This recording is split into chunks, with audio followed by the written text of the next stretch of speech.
I got detention for farting. So my mom came back to school fully loaded.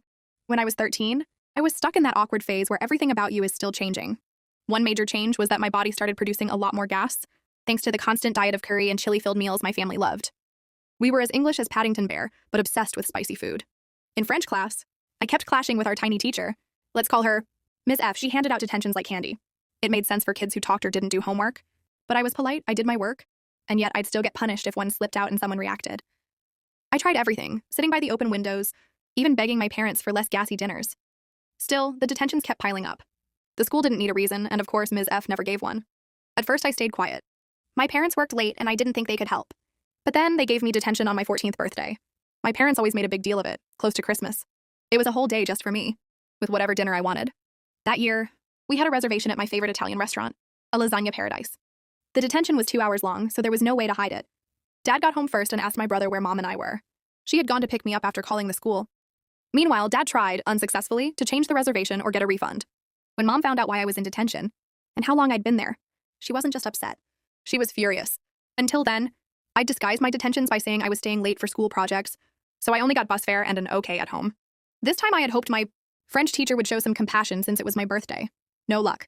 The next day, my mom took time off work and I was called to the school office for a meeting with Ms. F and the head teacher.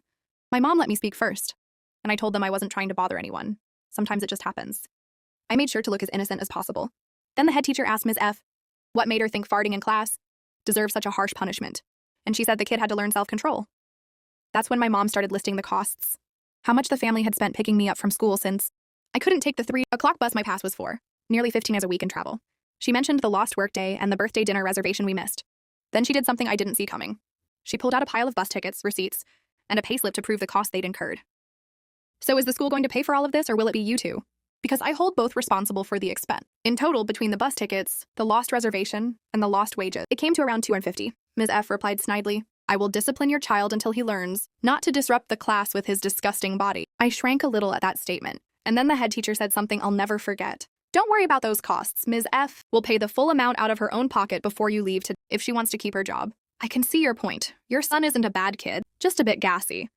Ms. F, if you want to give any child detention from, I will review it first and approve it, because it's clear you've been abusing your power as a teacher. Now pay this lady her money and get back to work. With that, Ms. F was fuming, but she agreed to pay my mom directly from her paycheck. The school office handed over the cash, and my mom used it to buy extra Christmas gifts for me and my older brother that year. Oh, and what did my mom do next? She made me sit right in front of Ms. F's desk and kept feeding me anything that would make me let one rip, which I did. From then on, she could never punish me for it again.